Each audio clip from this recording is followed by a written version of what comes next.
बिस्मिल्लाहिर्रहमानिर्रहीम। Basic knowledge के साथ एक बार फिर हाजिर हैं। आज जो बेसिकली हमारा टॉपिक है वो बैटरी के एम्पेयर आवर के हवाले से हम क्या क्या डिस्कस करेंगे आपको मैं बताता हूँ। पहले मैं आपको एक एग्जांपल, रियल लाइफ की एग्जांपल दूंगा ताकि आपको एम्पेयर आवर क्लियर हो जाए। उसके बाद उसकी कैलकुलेशन आपको एक एग्जांपल के तौर पे बताऊँगा जिसके ज़रिए आप AC और DC एम्पेयर का फ़र्क समझ सकें। थर्ड पर हम वर्किंग बताएंगे कि बेसिकली आवर की वर्किंग यानी कि कितने घंटे तक वो चल पाएगी आपकी बैटरी अगर आप लगाते हैं कितने किसी भी एम्पेयर आवर की, तो वो कितने देर तक आपका लोड जो है बेयर कर सकती।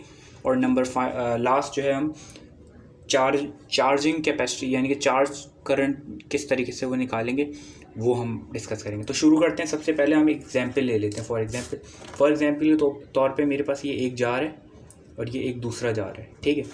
अब इसमें कैपेसिटी है फॉर एग्जांपल 250 ml। एक पानी लिक्विड डालना है आपने, इसकी कैपेसिटी है 250 ml। इसकी कैपेसिटी है फॉर एग्जांपल 500 ml। अब ये मुझे लिक्विड डालना है इसके अंदर, तो उसकी कैपेसिटी मैं बता रहा हूँ कि भाई इसमें 250 ml आ सकता है और इसमें कितना आ सकता है 500 ml। बिल्कुल सेम इसी तरीके से बैटरी में जो एम्पेयर आपको आवर लिखा हुआ आता है 100 एम्पेयर आवर, 150 एम्पेयर आवर, वो भी बेसिकली इसकी कैपेसिटी होती है कि इसके अंदर इतना चार्ज स्टोर कर सकते हैं आप। तो ये बेसिकली एम्पेयर आवर इस सेंस में होता है। अब एम्पेयर आवर बेसिकली होता क्या है, एम्पेयर से ये तो एम्पेयर हो गया, flow of electrons called current जो है ना, करंट एम्पेयर पर यूनिट सही। आवर यानी कि टाइम। अब एक एम्पेयर और आवर यानी कि 100 एम्पेयर आवर का मतलब है आप चाहें तो 100 एम्पेयर को 1 घंटा चला लें तो ये 100 एम्पेयर आवर हो जाएगी। आप चाहें तो इसको 50 एम्पेयर को 2 घंटे चला लें तब भी 100 ही आएगा, 100 एम्पेयर आवर आएगा। तो जितना आप चार्ज की कम यानी करंट कम करते जाएंगे उसका टाइम बढ़ता चलेगा। अब इसको मैं अगर कर दूं 25 तो ये 4 घंटे चल जाएगा बैकअप।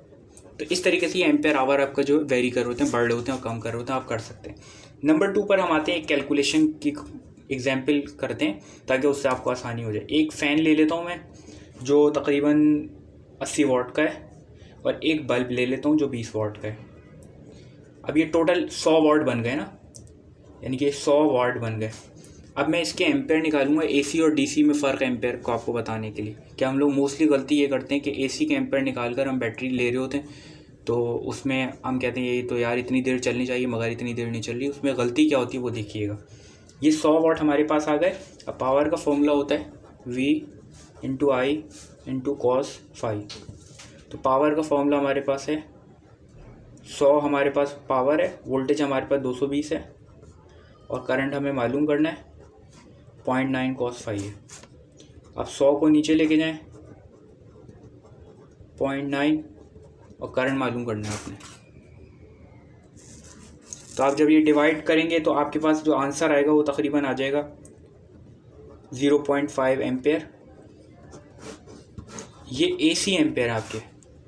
अब इसी तरीके से आप DC निकालें, आपको फ़र्क पता चल जाएगा। P = V × I होता है। पावर आपके पास सेम ही है, वोल्टेज 12 है और आपने करंट मालूम करना है 100 / 12 I। अब आपके पास ये कितने आ जाएगा 8.3 एम्प्स। अब ये एम्पेयर जो आपके पास आए हैं ये DC एम्पेयर है। आप ये देख लें फ़र्क, ये 0.5 एम्पेयर है और ये 8.3 एम्पेयर है क्योंकि इसमें वोल्टेजेस कम हो गए और इसमें आपके पास वोल्टेजेस बढ़ गए। अब आप लगाना चाह रहे हैं फॉर एग्जांपल, अब आप मालूम करने चाह रहे हैं कि मैं एक बैटरी 100 एम्पेयर की लगाता हूँ तो वो कितनी देर तक चल पाएगी, मुझे बैकअप कितनी देर तक दे पाएगी। तो हम करते हैं अभी 100 एम्पेयर की आवर की मेरे पास एक बैटरी है और मेरे पास लोड कितना है। अब ये लोड कंसीडर होगा 8.3। अब हम इसको डिवाइड करते हैं। 100 को जब आप डिवाइड करेंगे 8.3 से तो हम कर लेते हैं ज़रा 100 / 8.3।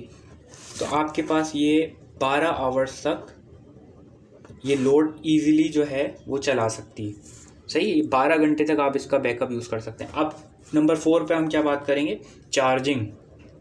अब हमें चार्ज भी तो करना है। चार्जिंग करंट कितना लेगी है, तो चार्जिंग करंट बेसिकली 10% कंसीडर किया जाता है। जो भी आप बैटरी लगा रहे हैं उसकी चार्जिंग करंट जो है उस बैटरी के एम्पेयर आवर के 10% होता है। यानी कि अगर मैं 100 एम्पेयर की बैटरी लगा रहा हूँ तो उसका 10% कितना होगा, 10% हमें निकालना होगा। तो हम इसका 10% कैसे निकालेंगे, 100 एम्पेयर आवर की हमारे पास बैटरी है और हमें क्या कहते हैं इसका 10% निकालना है।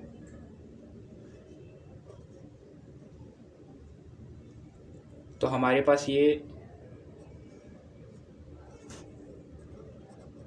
10 एम्पेयर हमारे पास जो है बेसिकली इसका 10% आ जाएगा, यानी कि 10 एम्पेयर इसको चाहिए होंगे करंट को बैटरी को चार्ज करने के लिए। तो बेसिकली ये थोड़ी सी इन्फॉर्मेशन थी, उम्मीद है आपको समझ में आया होगा। Thank you.